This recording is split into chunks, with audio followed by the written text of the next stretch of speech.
Hello students, good morning. ચાલો આજે આપણે કરવાના છે રાષ્ટ્રીય નાણાકીય સંસ્થાઓ. બરાબર. લાસ્ટ લેક્ચરમાં આપણે જોયું કે જેટલી પણ એમએસએમઈ વિકાસ સહાયક રાજ્ય અને રાષ્ટ્રીય કક્ષાની જે સંસ્થાઓ છે, બરાબર છે, એમાં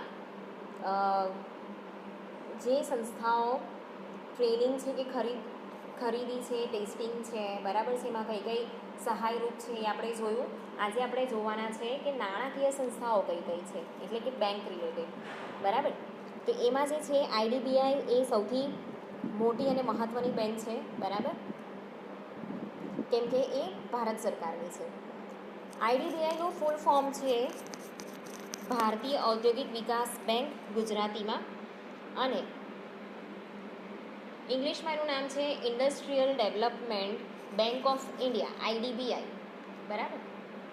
તો એ રિઝર્વ બેંક જેમ દેશભરની વાણિજ્ય બેંકોની પ્રવૃત્તિઓનું નિયમન કરે છે, તે જ રીતે ભારતીય ઉદ્યોગ વિકાસ બેંક જે રાષ્ટ્રીય કક્ષાની સર્વોત્તમ નાણાકીય સંસ્થા છે, મેં તમને કીધું ને સૌથી મોટામાં મોટી બેંક છે. ઓકે. તો જેવી રીતે રિઝર્વ બેંક જે છે એ આખા દેશનું જે અકાઉન્ટિંગ સેક્શન છે કે વાણિજ્ય છે, ફાઇનાન્સ છે, બરાબર છે, તો એ જે બેંક છે એનો વ્યવહાર સંભાળે છે. બરાબર, કે એની પ્રવૃત્તિઓનું નિયમન કરે છે. એવી જ રીતે જે ઔદ્યોગિક વિકાસ બેંક છે, બરાબર છે, એનું રાષ્ટ્રીય કક્ષાનું જે નાણાકીય સંસ્થા છે એ કોણ છે? આઈડીબીઆઈ. બરાબર. તો એ આખા દેશની જેટલી પણ રાષ્ટ્રીય અને રાજ્ય કક્ષાની જેટલી પણ નાણાકીય સંસ્થાઓ છે, બરાબર, ખાસ કરીને ઔદ્યોગિકની અંદર, ઔદ્યોગિક સંસ્થાની અંદર કે ઔદ્યોગિકની અંદર જેટલી પણ નાણાકીય સંસ્થાઓ છે, રાષ્ટ્રીય કક્ષાની હોય કે રાજ્ય કક્ષાની હોય, બરાબર છે, તો એ બધી નાણાકીય સંસ્થાઓનું જે પ્રવૃત્તિ છે, બરાબર છે, એનું નિયમન કોણ કરે છે? આઈડીબીઆઈ. હવે જે લઘુ ઉદ્યોગો છે, બરાબર, એ લોકો બધા પોતાનું જે ખાતું છે ક્યાં ખોલાવતા હોય, આવી રીતે જે ઇન્ડસ્ટ્રીયલ બેંક હોય ત્યાં. તો લઘુ ઉદ્યોગોને ભારતીય ઔદ્યોગિક વિકાસ બેંક પરોક્ષ રીતે સહાય કરે છે. તો આ જે ઔદ્યોગિક વિકાસ બેંક છે એ લઘુ ઉદ્યોગ બેંક છે, એને પરોક્ષ રીતે એ સહાય કરે છે. બરાબર. તો આ રીતે જે રાષ્ટ્રીય અને રાજ્ય કક્ષાની નાણાકીય સંસ્થાઓ તથા બેંકો લઘુ ઉદ્યોગોને જે નાણાકીય સહાય પૂરી પાડે છે, તેની સામે આ સંસ્થાઓ આઈડીબીઆઈ પાસેથી પુનઃ ધિરાણ મેળવીને પોતાના નાણાકીય સાધનોને પુનઃ પૂર્તિ કરે છે. હવે તમને બધાને આરબીઆઈ ખબર છે, બરાબર, રિઝર્વ બેંક ઓફ ઇન્ડિયા. ત્યાં આપણે ડાયરેક્ટ ખાતું નહીં ખોલાવી શકીએ, બરાબર, એ લોકો આપણને લોન નથી આપતા. આપણે શું કરીએ છીએ, કોઈ પણ એક જે આપણી લોકલ બેંક છે, માની લો કે બેંક ઓફ બરોડા છે, એસબીઆઈ છે, એક્સિસ બેંક છે, આઈસીઆઈસીઆઈ બેંક છે, પછી સુટેક્સ બેંક છે, પછી એવી રીતે બહુ બધી કોઓપરેટિવ બેંક છે, બરાબર. આપણે શું કરીએ છીએ, આ બધી બેંકમાં ખાતું ખોલાવીએ છીએ, ત્યાંથી લોન લઈએ છીએ. હવે જ્યારે એ લોકો પાસે બી એટલું બધું ફાઇનાન્સ નથી કે એ લોકો બધાને લોન આપી શકે, બરાબર. આપણા જેવો તો લોન લેવાવાળા કેટલા બધા કસ્ટમર હોય, તો એ લોકો શું કરે છે કે જે આરબીઆઈ છે ને, આરબીઆઈની પાસેથી નાણાં ઉછીના લઈને આપણને લોન આપે છે, બરાબર છે. તો જે આઈડીબીઆઈ છે એ પણ આપણને પરોક્ષ રીતે સહાય કરે છે. જેટલી બી ઔદ્યોગિક નાણાકીય સંસ્થા છે, બરાબર, એટલે કે ઔદ્યોગિકની જે બેંક છે કે પછી એને રિલેટેડ જે પણ બેંક કામ કરતી હોય, બરાબર છે, ત્યાં આપણું કરંટ અકાઉન્ટ ખોલાવવાનું હોય, બરાબર. જે ઉદ્યોગો હોય ને એનું આપણે કરંટ અકાઉન્ટ ખોલાવી શકીએ.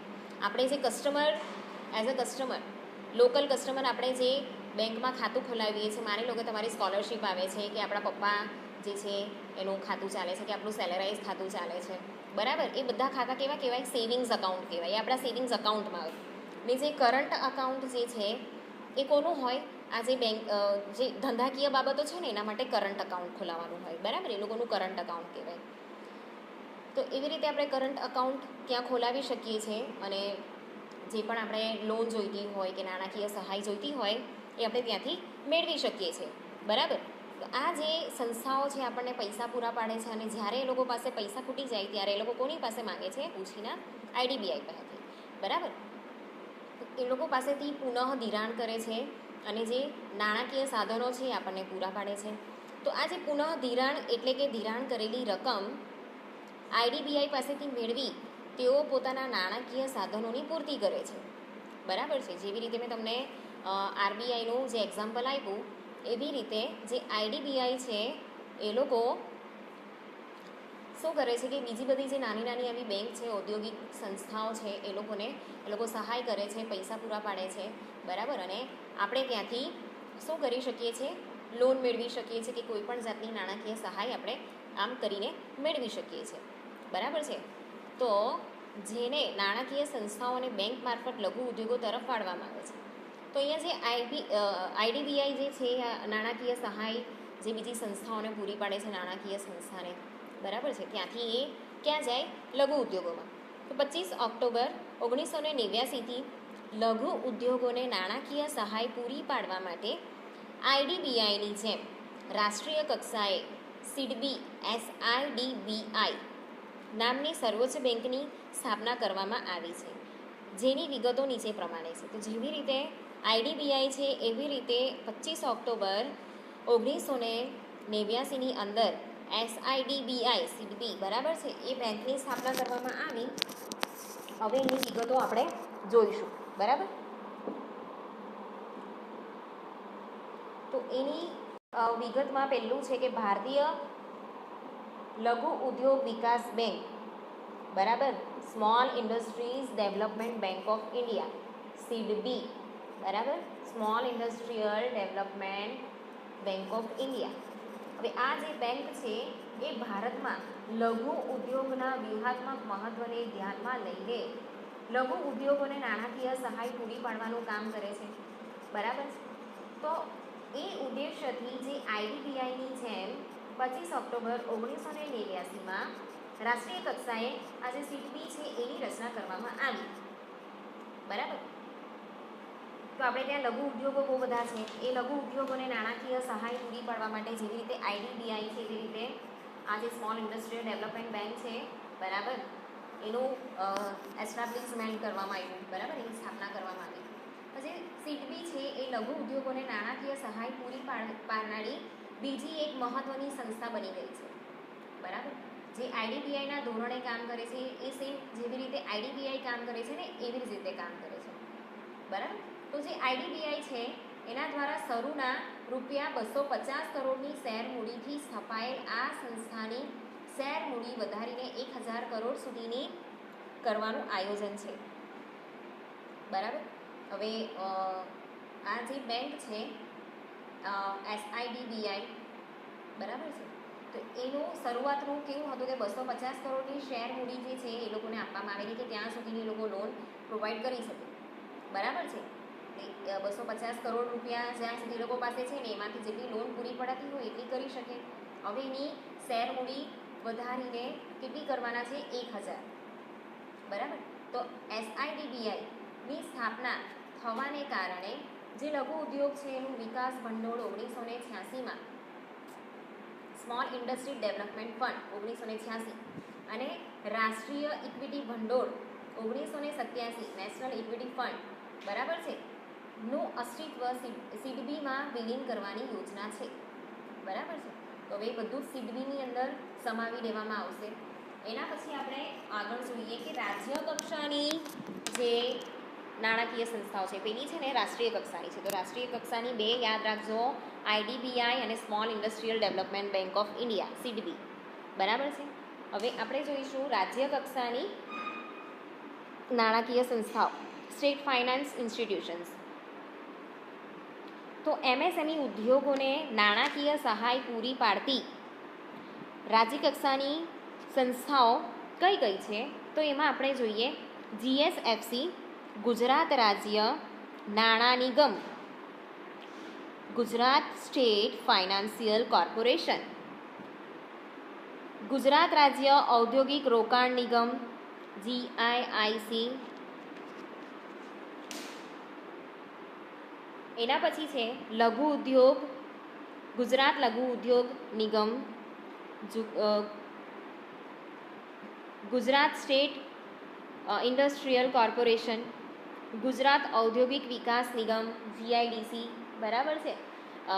ગુજરાત ઇન્ડસ્ટ્રીયલ ડેવલપમેન્ટ કોર્પોરેશન, વાણિજ્ય બેંકોની અંદર છે ને જે પંજાબ નેશનલ બેંક છે, બીઓબી છે, એસબીઆઈ છે, પછી આઈસીઆઈ છે, બરાબર છે, એ બધી જ બેંક અહીંયા આવી જાય. વાણિજ્ય બેંકોની અંદર બધી જ બેંક આવે, બરાબર. હવે ગુજરાત રાજ્યના નાણાં નિગમ સંસ્થાઓ કઈ છે, બરાબર. તો એમાં પહેલું છે Gujarat state financial corporation, GSFC. Okay, એના વિશે આપણે માહિતી લઈએ. તો ગુજરાત સરકાર દ્વારા 1951માં વિશિષ્ટ ધારા હેઠળ આ નિગમની રચના કરવામાં આવી છે. આ નિગમની હેડ ઓફિસ અમદાવાદમાં આવેલી છે, તેમજ અમદાવાદ, રાજકોટ, સુરત, વડોદરા અને ભાવનગરમાં તેની પ્રાદેશિક કચેરીઓ આવેલી છે. આ સહાય મેળવવા માટે નિયત અરજીપત્રકમાં સંબંધિત ઓફિસને અરજી કરવી પડે છે, બરાબર. ત્યાં તમારે ખાતું ખોલાવવું હોય તો ત્યારે તમારે શું કરવાનું છે? અરજી કરવાની હોય, બરાબર. હવે આપણે એનું કાર્યક્ષેત્ર જોઈશું. એના કાર્યક્ષેત્રમાં છે કે ગુજરાત રાજ્યમાં અને કેન્દ્ર શાસિત દાદરા નગર હવેલીમાં સ્થપાયેલ ઉદ્યોગોને નાણાકીય સહાય પૂરી પાડવામાં આવે છે. તો જે જગ્યા પર ગુજરાતની અંદર ઇન્ડસ્ટ્રી સ્થપાયેલી છે, કે જે દાદરા નગર હવેલીમાં, સેલવાસની અંદર જે ઉદ્યોગો સ્થપાયેલા છે, બરાબર છે, એને નાણાકીય સહાય પૂરી પાડે છે. જો કોઈ ધંધાકીય એકમની નોંધણી ગુજરાત બહાર થઈ હોય પરંતુ તેનું કારખાનું ગુજરાત રાજ્યમાં આવેલું હોય તો તેને પણ એ નાણાકીય મદદ કરે છે, બરાબર છે. હવે કોઈની નોંધણી માની લો કે મહારાષ્ટ્રમાં થયેલી છે પણ એ લોકોનું કારખાનું ક્યાં આવેલું છે? ગુજરાતની અંદર, તો એ લોકોને પણ એ નાણાકીય સહાય કરે છે, બરાબર છે. હવે આપણે જોઈએ કે કયા સ્વરૂપમાં સ્થપાયેલ એકમને સહાય મળે છે. તો એક તો એકાકી સ્વરૂપનું જે વેપારી સ્વરૂપ છે એ, પછી ભાગીદારી પેઢી, સહકારી મંડળી, ખાનગી લિમિટેડ કંપની અને જાહેર લિમિટેડ કંપની, એ લોકોને આ પ્રકારની સહાય અહીંયાથી આપવામાં આવે છે, બરાબર, GSFC તરફથી. હવે અહીંયા કેવા પ્રકારની પ્રવૃત્તિની સહાય મળે છે એ આપણે જોઈએ. તો એમાં પહેલું છે માલનું ઉત્પાદન, પ્રક્રિયા કે સંગ્રહની પ્રવૃત્તિ. જે પણ રો મટીરિયલ છે કે પછી જે પ્રોડક્ટ બની ગઈ છે તો એનું ઉત્પાદન કરવું, પછી એની પ્રક્રિયા જે છે એ, ઓકે, કે પછી એની સંગ્રહ કરવાની જેટલી બી પ્રવૃત્તિ છે એને રિલેટેડ. ઓકે, માની લો કે પ્રોડક્શન માટે મશીનરીની જરૂર છે તો લીઝ પર જે મળે છે એવી રીતે ભાડાથી મળે છે એ, હાયર પરચેસ પરથી મળે છે એ, બરાબર. એવી રીતે અલગ અલગ રીતનું અહીંયા એ લોકો મદદ કરે છે. પછી એની જે પ્રક્રિયા છે તો એ પ્રક્રિયામાં એ લોકો મદદરૂપ થાય છે, બરાબર છે. પછી આપણે એનો સંગ્રહ કરવાનો છે તો એના માટે શું જોઈએ? બધા શોપ જોઈએ, બરાબર છે. એના માટે મોટું ગોડાઉન જોઈએ. તો એ પ્રકારની એને પ્રિઝર્વ કેવી રીતે કરાય, બરાબર છે, એ પ્રકારની અહીંયા પ્રવૃત્તિ જે છે એમાં સહાયરૂપ થાય છે. પછી જે ખાણ ઉદ્યોગ છે એમાં એ લોકો સહાયરૂપ બને છે. વીજળી અથવા અન્ય સ્વરૂપના શક્તિના સ્ત્રોતોનું સર્જન અને વિતરણ કરવા માટે, તમને બધાને ખબર હશે કે જે પેલું સોલાર પેનલ છે ને એ આપણે ખરીદીએ તો એના પર આપણને સબસિડી મળે છે, અને જે એનો બિઝનેસ સ્ટાર્ટ કરે ને એ લોકોને બી સબસિડી મળે છે, બરાબર. તો એ પ્રકારનું જે લોકો એન્ટરપ્રિનરશિપ ચાલુ કરવા માંગતા હોય તો એ લોકોને આ પ્રકારની જે સહાય છે એ પૂરી પાડવામાં આવે છે. પછી નજીકના વિસ્તારોમાં ઔદ્યોગિક વસાહત સ્થાપવા માટે દરેક પ્રકારના યંત્રો, વાહનો, મોટરબોટ, ટ્રેક્ટર, ટ્રેલર વગેરેનું રિપેરિંગ અને સર્વિસિંગમાં એ લોકો હેલ્પફુલ બને છે. યંત્રો અથવા પાવરથી થતું રિપેરિંગ કામ, એસેમ્બલિંગ કાર્ય અને પેકેજિંગનું જે કાર્ય છે, બરાબર, એની અંદર હેલ્પ કરે છે. પછી હોટલ ઉદ્યોગ છે એમાં સહાયરૂપ બને છે. એના પછી છે માલ સામગ્રીની હેરફેરના હેતુ માટે વાહનોની ખરીદી, ઓકે. ફિશિંગ ઉદ્યોગ અને ફિશિંગની સાવચેતી માટે સવલતો. ફિશિંગની જે ઉદ્યોગ છે, બરાબર, જ્યાં પોર્ટ હશે ત્યાં આ વસ્તુ વધારે જોવા મળે. તો આપણા ગુજરાતમાં પોર્ટ બહુ મોટો છે તો ત્યાં આ ઉદ્યોગ આપણે સ્થાપી શકીએ અને એની અંદર પણ આપણને સહાય મળે છે, બરાબર છે. કેટલી નાણાકીય સહાય મળે છે? તો સહકારી મંડળી અને લિમિટેડ કંપનીને વધુમાં વધુ 60 લાખની મળે છે, અને એકાકી વેપારી કે ભાગીદારી પેઢી હોય એ લોકોને 30 લાખ સુધીનું મળે છે, બરાબર છે.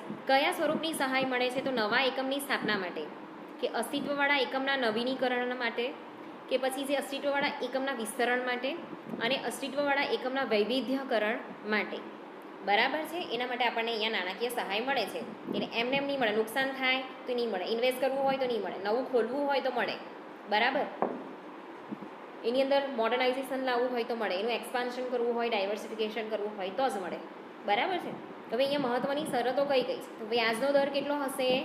તો ઉદ્યોગોને રાહત વ્યાજ દરે ધિરાણ કરાય છે. તો નિશ્ચિત વ્યાજ દર કરતાં જે MSME ઉદ્યોગો છે, બરાબર છે, એને 6 થી 7% જેટલા રાહત વ્યાજ દરે મુદ્દતી લોન પૂરી પાડવામાં આવે છે. એટલે જે પણ લોન પ્રોવાઈડ કરવામાં આવે છે એને 6 થી 7% અહીંયા વ્યાજ દર ચૂકવવાનો હોય છે, બરાબર છે. પછી જે માર્જિન નાણાં છે, તો સ્થિર મિલકતો માટે લોનની સવલત મેળવવા ઈચ્છતા અરજદારે સૌપ્રથમ પોતાની સાધનોમાંથી માર્જિન નાણાં ફાળવવા પડે છે, બરાબર. હવે માની લો અહીં એક્ઝામ્પલ છે, ચાલો રીતે સમજાવો.